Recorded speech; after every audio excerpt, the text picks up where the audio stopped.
Are you ready to dive deep into what it means to truly live out your faith? This week on Life on 11 with John and Jeremy, we're talking about the biggest challenge this time of year, consumerism. Find out how the pressure to buy, consume, and entertain can subtly steer you away from what matters most. We're asking tough questions about how the consumer mindset has shaped our churches, our worship, and our individual walk with Christ.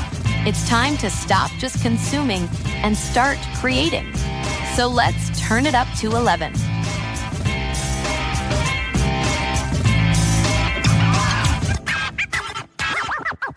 What's happening, dog? What's up, brother? Nothing? You look awful content over there. I'm feeling warm and cozy. It's a little chilly outside. And your belly is full of... Yeah, my belly is full of peach Sour Patch Kids. These things they're pretty good. They are pretty delicious. They might have to take the place of Chewy Spree. Oh. Whoa. Oh. Is that a stretch? Okay, you hear me chewing them? Yes, I can hear you chewing them. Sorry. I'm sure everybody else can too. I'm glad.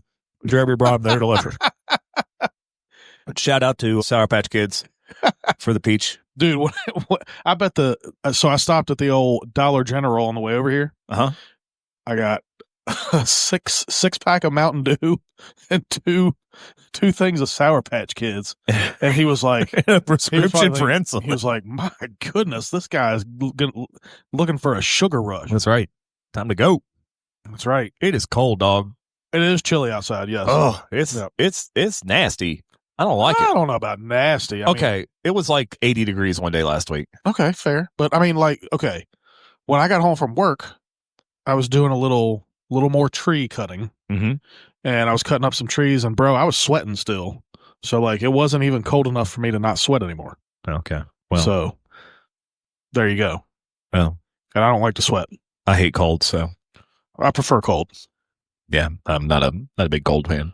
All right, well, we differ there a little bit. Well, there's a first. Is it? Nah, I think we're good. There's a couple others. Hey, we had a good time on Saturday. We had a great time on Saturday. Had the old Blue Ridge Region Covenant Brethren Church meeting and worship conference. Oh yeah, it was great. It was great. Yep, good food. Good message. Potato bar was great. Oh, the message was great. Yeah, excellent. And the music, music was pretty good. Yeah, it's all right. That old P Slam 150. P Slam 150. Yeah, in case you didn't know, Jeremy and I playing a little band together. We did music. Yep. Debuted our new guitar player. He's fantastic. Oh man, he's amazing. He makes us look good. He really does. He makes us sound way better than we are. Yeah. Which is cool. Yeah, absolutely. Cool. So, but yeah, Josh did a great job. I hope he plays with us for a long time. Oh, that'd be awesome. If he doesn't, then he may disappear. Oh, whoa! Oh, awkward. Cut that out for legal reasons. Yeah. Oh man. Yeah. So what'd you get into today? I was cleaning up the garage, you know that is 5011 project stuff didn't get put away. Plus now I have 3 boys who all like to do their own little projects, and they don't like to put stuff away. So instead of one person leaving their tools and their stuff out, you got 4 people leaving tools and stuff out. Yeah, exactly. Wow, exactly. That's epic. So did they help you clean up the garage, or was this just you? No. I mean, they did towards the end, the last bit clean of up stuff. the trash part, but putting the tools away, that's got to be you. That's me. Yeah, that's me. You got to know where your tools are at. Absolutely. Okay. Absolutely. So, cool. Yep. So that's what I did today. How about you? Good. Oh, just a regular Monday at work. Just dealt with setting up some new jobs and paperwork and boring stuff. Little conference call in the afternoon. Nice. Yeah, good times. Nice. And then, like I said, I got to cut some trees when I got home. I always enjoy physically working. Good call. I don't really have to use my brain. Well, except to make sure that I don't cut myself with the chainsaw. I was kind of thinking a little brain power when operating a chainsaw. Yeah, just a little bit. I mean, little brain power goes a long way. Not a lot, just when it comes to a chainsaw, little brain power goes a long way. And I did tell Tara, but right before I went out, I was like, hey, because she was getting ready to take Taylor to gymnastics, and she was going to take Riley with her, so I was going to be home alone cutting trees. I said, I will take my phone with me just in case I cut myself with the chainsaw. And she was like, how about you try not to do that? I said, well, I would never actually try to cut myself with the chainsaw. But noted, darling. Thanks. But it could happen. Hopefully not. Yeah. But it's always possible. Good stuff. Hey, we've been doing a little bit of a sermon series at church, and we wanted to talk a little bit about it. Heading into the holidays, we're headed into the most consumer-minded Oh my goodness. holiday season. Yep. It's Christmas time. Yep. We'll be talking about consumerism today and just how it is in church. But if we're going to talk about Christmas, we need to discuss something real quick. Uh-oh. Have you put up your Christmas decorations yet? No. Terry usually waits till after Thanksgiving. Huh. Now, I will say last year I did put up those permanent lights, the permanent LED lights outside. Oh, yeah, they look good. Yeah, so basically we do have our Christmas lights up year round. But, Okay. You can't actually tell they're Christmas lights. But anyway. Okay, cool. Yeah. Cool. That's nice. But yeah, she'll like the day after Thanksgiving, she'll be like Ready to go. game on. Cool. Yeah. Cool. What about your house? Oh, we're full festive. We are merry and bright over here. Jess is a 1st of November girl. Nice. So yeah, good for her. Yeah, it's I mean, I really do love the Christmas season. So I mean, anything to prolong it is okay with me. Yeah. And I mean, I love Christmas lights, but more importantly, I love seeing Jess happy, and I know that the Christmas lights do. So I mean, she could put them up in August, and I wouldn't care because it would make her happy. And so, well, especially if she's the one putting them up, and you don't. Have to do it. Dude, I don't even get in the way. Good job. Yeah, she does it. I'm so proud yeah, of you. I don't think some of the outdoor stuff's gone up. Not a lot of it yet. We'll probably try the next warmish day, even if we don't turn them on yet. Ain't gonna be tomorrow. Ain't gonna be tomorrow. So yeah, I know some people just think Christmas stuff before Thanksgiving sacrilege. Yeah, I'm not that way. That's good. Whatever works for you. I'm sure somebody's going to comment here and tell us what they. Oh, absolutely. You're going to hear that. Yeah. But maybe we'll do it as a poll. Well, wait a minute. How long does she leave them up after Christmas? Oh, not long. For real? Yeah. See, I'm more of I like to let it linger a little while. Yeah. Usually at least through the first week of January. Yeah. I'm letting it linger. It's going away pretty quick afterwards. Man, that's a bummer. Yeah. Because then when January gets here, it's like everything's just bleh. But it's good. Yeah. It's good. So we've been talking about consumerism. Yep. Past 2 weeks at church. And, yep. There's been a lot of stuff that didn't make it into the messages. And then this is something that you and I talk a lot about, just from being dudes. And so we've been talking about how consumerism influences Christianity, how it influences the church, and then how it influences us as individuals. And so, yeah. So, what are you thinking? Yeah, I mean, the United States specifically, which we know the most about because we live here, obviously, but the United States is definitely a consumeristic society, if that's a word. Yeah. Everything is built around something to consume. Absolutely. You know what I mean? Everything is to consume. Yeah. So restaurants, entertainment, church, really anything. There has to be some level of something for people to consume. And that's just what we've become. Yeah. In doing some sermon research, I read a couple articles about now people don't even have hobbies anymore. Ooh, because man, yeah. Everything now needs to be paid for. Yeah. And so the amount of people who are now, they don't just play music for fun, they play music for money. Everybody does it somehow, right? They're making music, they want to get on the TikTok, or they want to get on the YouTube. Nobody just does something because they love to do it. That even the consumer mindset has told us, if you're good at something, surely someone will pay you to do it, so you should do that to make extra money. Hey, we can honestly say we are not making money doing the podcast. That We're is just true. Doing it because, but with your help, we can. When you were talking, I was just thinking, wait a minute, we're making a pod. Well, never mind. We're not making money. We're good. We're not making money on this. Someone's like, "Thank you, Jesus. I'm gonna sleep better tonight." No, we don't make money on this junk anyway. But yeah, no. And so yeah, that consumer mindset, just it always gets us into that what can I buy? What can I consume? Or what can I make for someone else to consume to validate who I am? Exactly. Right. And the problem with the consumer mentality, especially in Christians, is we aren't made to be consumers. Interestingly enough, we're made to be creators. God, we're made in the image of God, and God is the great creator. And if we're made in his image, we are made to create things. Mm-hmm. And there are things on this earth that we are made to consume, but primarily, man, we're just going around. And how much of that is related to like a spiritual condition? How much of our consumer mentality is based because we're trying to fill up, something that can only be filled by God by other things? Yeah. And in addition to thinking about consumerism, and because of that mindset, we're less likely to be generous and give. Absolutely. Which is something else we're called to do as Christians. We're called to give of our time and to give of our talents and to give of our resources to those less fortunate who need it. And when we're being consumer minded, we're like, ooh, yeah, no, I'm going to need that to buy this or to go to this event or to do this thing. And we're less likely to give of our time or give of our money.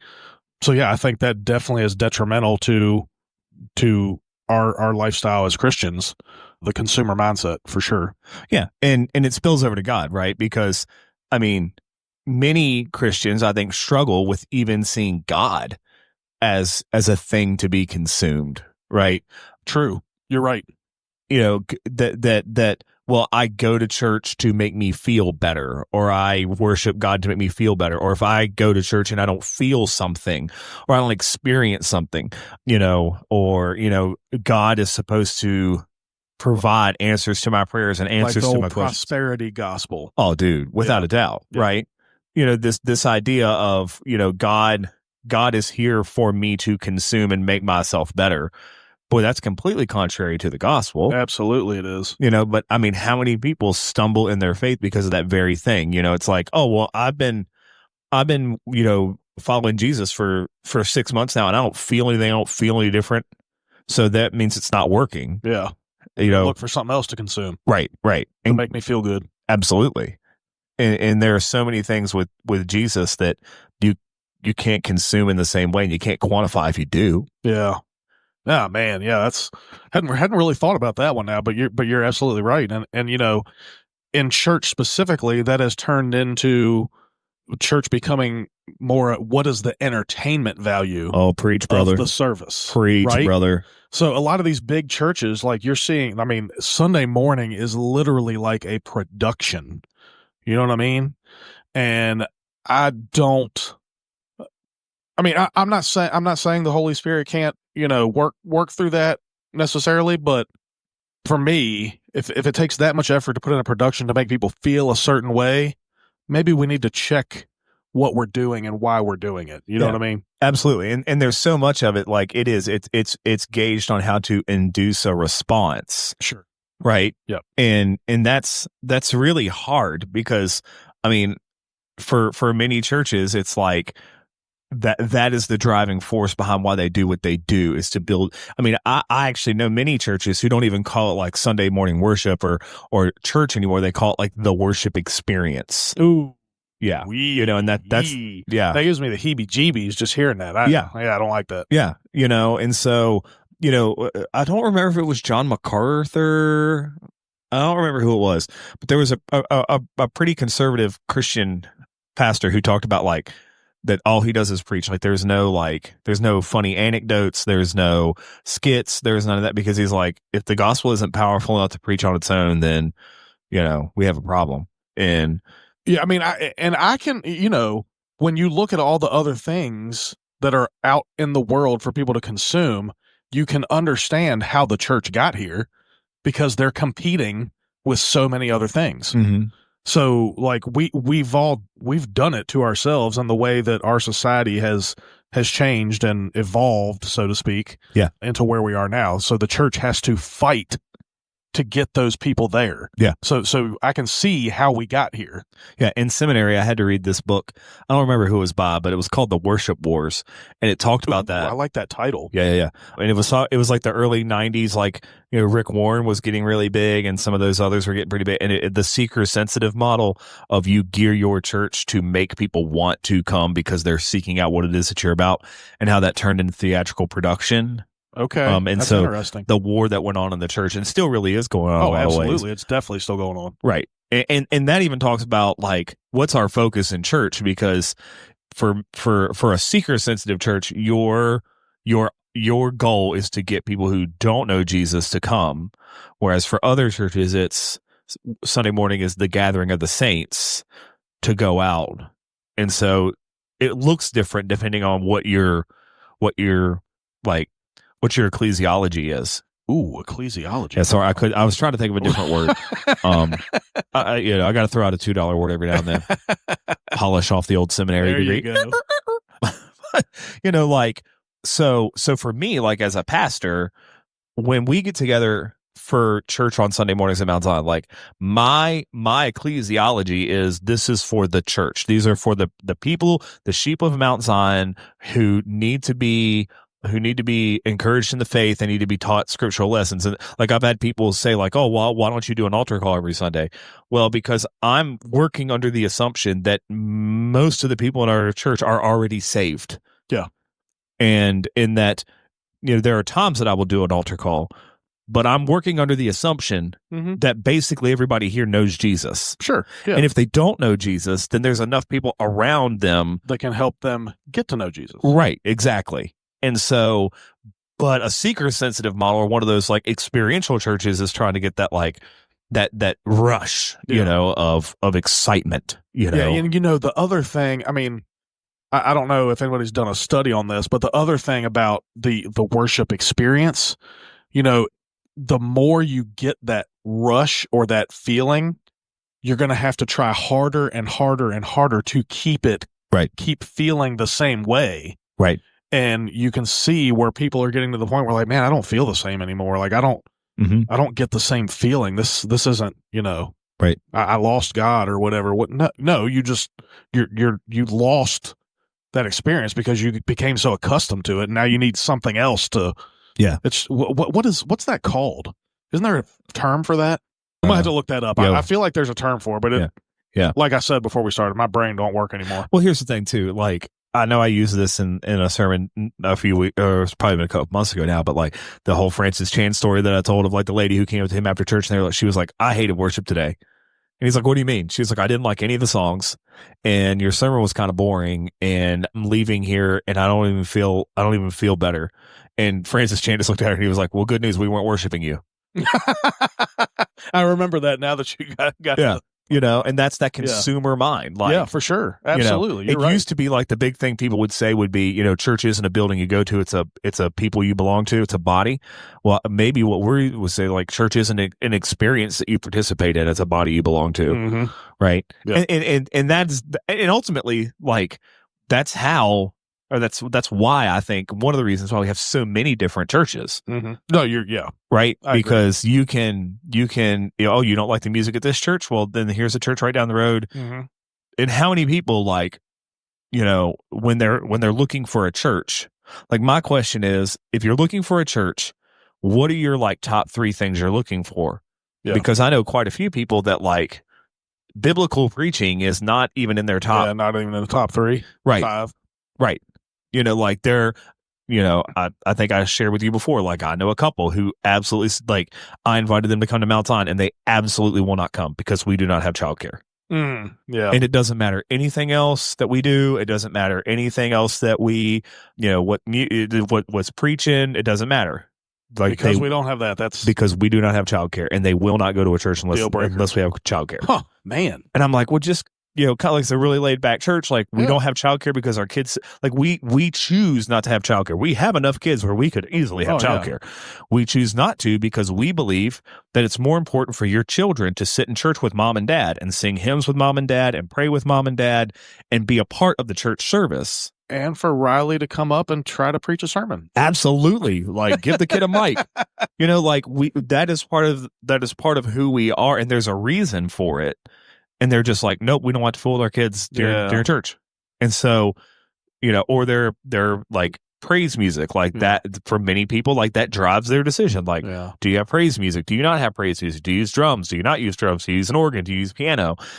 And so, and a lot of those, I mean, every one of those things you just listed is based on a consumeristic mindset. Oh, yeah. Yeah. Because I don't want to deal with this because I want to consume. I want to, for me. Right. Yeah. And like, I even wonder, like, this is hypothetical. I can't prove it, but like, how many people could you be like, oh, how many people will sacrifice biblical preaching for something else that they can like because the music's good? Oh, tons of people. Right. Tons of people. If you were to do a study on that, I mean, because even like, I think you told a story not too long ago where someone listening thought the preaching was very good, the sermon was very good, and then you pointed out like, hey, did you notice that this was missing? Like, how many people are not catching what's missing? Yeah. You know what I mean? So they might think that they're getting biblical preaching, but just little bitty details that might be getting left out. Yeah. Or like, would somebody just flat out know, like this preaching? That's true. I mean, that could be true too. Yeah, you could. Yeah, it could very very well be like, I really don't like the preaching, but man, they got a great worship band. Yeah. And I would expect there's probably some people that You're feel probably that way. right. There probably is. And I mean, let's face it. I mean, I'm not picking on anybody who does these things, because honestly, I mean, there are probably some things that I wish we would do or did do that we don't do as a congregation, for a multitude of reasons. But like, you walk into a church and there's, the coffee bars so you can get your coffee. And I mean, they're selling merchandise in the, been to a couple where like they have their church shirts and all their stuff, they're kind of selling it. And I know the money's going to a good thing, but it feels almost like you're going to a concert, right? Yeah. So you get your coffee, you go in there, you go into wherever the worship room is, the lights are low, there's fog machines, there's laser lights, there's, all the things, there's, music that's really geared toward eliciting a response to it, emotional response. Yeah. Right. And so, I mean, that is it's almost like you said, the god of entertainment. Mm-hmm. Yeah, that comes in. I mean, and I know that's something like, I mean, I want to have fun in church. I want church to be captivating. I don't want people falling asleep, right? But like, at the same time, we try not to go like major production style. And when we do, there's a reason for it, like we always go a special event or something like that. Yeah. We always go all out for Easter and Christmas. And so those services are probably a little bit more scripted and theatrical in a way, because we're always adding stuff. You know what I mean? But yeah, I just wonder, like, is that honoring Jesus, or is this honoring more of us? Mm-hmm. And really, the line is so blurred. Like I said, obviously we only know what it's like in America because that's where we live. But I'm thinking of specifically when I went on a mission trip to Puerto Rico, probably, goodness, I'm old, like 23 years ago, maybe. Wow. Oh my goodness, that sounds old. Wow. Yeah, I just saw a gray hair pop out of your head. Oh no, they're all out here, and the ones that aren't there have already fallen out. So anyway. But no, I remember going to Puerto Rico, and we have this idea in our mind of what worship was like, and we worshiped with them on Sunday morning. They didn't have like a church building. It was just like it was almost like a little rec center, like just a big open space. Mm-hmm. And bro, they all came in there. I mean, they were all dressed in their Sunday best, like they were all looking good, and they just found Jesus right there. Like there was no production. There was no, like, there almost wasn't even like a really planned service. Like it was just like, we're going to worship Jesus. And let me tell you, I definitely walked away from there thinking, man, these people are on fire and we're missing the mark because everything's so planned and coordinated. I mean, even if we're not thinking it's consumerist, even the planning and the organizing and all that stuff can sometimes become, absolutely, turn it into a consumer driven thing. So absolutely. So I often think about that time with them. I mean, we only worshiped with them one time, but for the rest of my life, I'll never forget it because it was powerful. Yeah. And that is the, if we're constantly just gazing at what am I going to get out of church, or what am I going to get out of Jesus, or what am I going to get out of this thing? Like, I do think there are appropriate times for that. Like, I think if you're going to a Bible study, it's okay to, in some ways, approach a Bible study in a consumeristic mind, because that's the setting. Like Sure. Like I want to go to a Bible study that's teaching me, and all those things. Like, those things are all important. I just don't. I think sometimes we miss that mark with worship. We miss that mark with church in general. Yeah, and what would that look like? Like what would that look like if churches, if our church, if other churches like really started to dig in and be like, are we creating a product? Yeah. Or are we creating worship? Are we calling people into that? Yeah. I mean, I obviously I have a skewed mindset just because of growing up in church as well as what we do at Mount Zion. But I picture it. Obviously we're praising Jesus. We are, we're glorifying him. We're honoring him. But at the same time, we're also looking to lift one another up mm-hmm. and help each other walk through life together. To me, that's what it should be about, and not just Sunday morning. That should be all week long. Yeah. But you're right. There are times, like you said, Bible study. Your goal is to consume God's word mm-hmm. and learn more, not to make you feel good, but to help you be good. Mm-hmm. If that makes sense. Yeah. Yeah. So, and like that's just my thought. I mean, Yeah. And so one of the fundamental questions then that I think we probably should ask is, instead of asking like, does this worship service make me feel good, or does this worship service speak to me? Like, maybe the primary question is like, is Jesus pleased with this? Absolutely. Yes. Because we can do a lot of stuff that makes us feel good, and Jesus ain't pleased with it one bit. Yeah.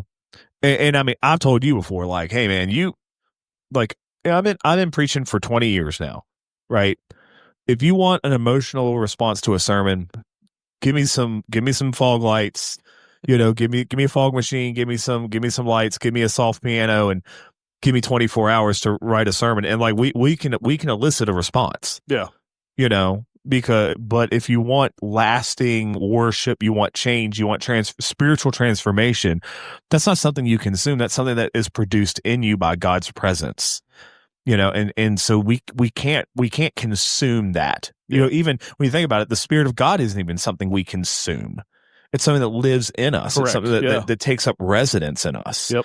And so, think about Jesus talking about like the living water, where if you asked me, I would give you living water and it would bubble up inside of you, become a spring, right? Mm. Jesus isn't like, consume this and it will make you better. It's like this thing that's in you. Yeah. And so that even to itself talks about, and fill yourself up till it's overflowing. Yeah. Yeah. Yeah. But I mean, let's be honest, though, it would be easy if it was something you could consume. Yeah. No, you're right. It would be. I mean, that's what ends up getting, the American consumer market is, oh yeah, you want to lose weight? Cool. Consume this pill and you'll lose weight. Yeah. How many times do you hear like, no diet, no exercise needed? Oh, you want to be entertained? Well, I mean, just consume this television show or consume this or consume this product, and it's going to make your life even better, right? Oh, any of those. I mean, we talked about the other week. Like, we've even gotten to the point where we see people as things. I mean, that's what pornography is. The number one enterprise in America is pornography, and it is consuming human beings. It's literally number one of everything. Of everything. Oh my goodness! And it's not even close. Idea. Oh, dude, it's not even close. Wow, the amount of money that people in this country spend on porn. Wow. Yeah. I'd look it up, but we're almost out of time, so we'll go down that rabbit trail. I had no idea. Dude, we could do a whole podcast on pornography. Like, wow. Yeah, it's sickening, the stuff. Wow. But even that into itself is like, this is a person. People put their images out there for you to consume. Yeah. It's wow. Like, when we've gotten to that point. Yeah. Shoosh. Mm-hmm. Goodness. Yeah. So I don't know, man. Like, for us, I'm not gonna lie. This went a lot. Sorry, I'm cutting you off. This went a lot different than I thought it would. Yeah, me too. The way, where we've ended up. But yeah, it's been good for sure. Yeah. And maybe think we could probably tag on this one again. Next absolutely. Week. We could and continue unpacking this. There's 5 other directions this could have went from where we started. Oh, absolutely. But I mean, maybe for this week, like maybe that's something like to challenge the listeners for this week. Like, really be thinking, like, am I consuming my religion? Am I consuming God? Am I consuming, or am I looking to be a part of? Is God something that lives in me that is overwhelming me and coming through me? Yeah. When I go to church, am I looking for something to consume, or am I looking to give to God my worship and my praise and my adoration? Yeah. No, that's excellent. It's really made me think tonight. for sure. Absolutely. Yeah. Absolutely. All right, buddy. What's been fun? Always fun. Let's roll it back next week. Let's do it, brother. Until then, if you're in the Shenandoah, please stay warm. Oh, please stay warm. I'm warm. I'm gonna go eat some more of these Sour Patch Kids. And watch We're gonna football. Consume the Sour. We're gonna Patch consume Kids. It's okay to consume Sour Patch Kids. Okay, all right. My doctor probably wouldn't say that, but all right. Actually, yeah, doctor definitely would not agree with that. But that's okay. All right, see you next time. All right. Thanks again for tuning in to Life on 11. We hope today's discussion gave you something powerful to think about and apply to your walk with Christ. If you enjoyed the conversation, the best way you can support the show is to share, like, and comment wherever you listen to your podcasts. And don't forget to connect with us. You can find us on Facebook or TikTok by searching for Life on 11 Podcast. We love seeing your comments and hearing how these episodes are impacting your life. Remember, keep turning up the volume on faith and kingdom living.